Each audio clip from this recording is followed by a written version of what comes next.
పొరబాటున చేజారిన తరుణం తిరిగొస్తుందా ప్రతి పూటొక పుటలా తన పాఠం వివరిస్తుందా మన కోసమే తనలో తను రగిలే రవి తపనంత కనుమూసిన తరువాతనే పెను చీకటి చెబుతుందా కడతేరని పయనాలేమి పడదోసిన ప్రణయాలేమి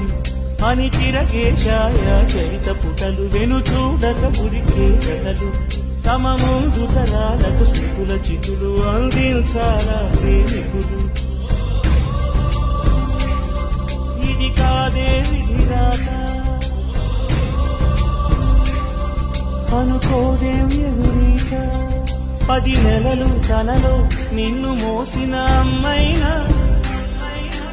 అప్పుడో ఇప్పుడో కనని కలను అంటుందా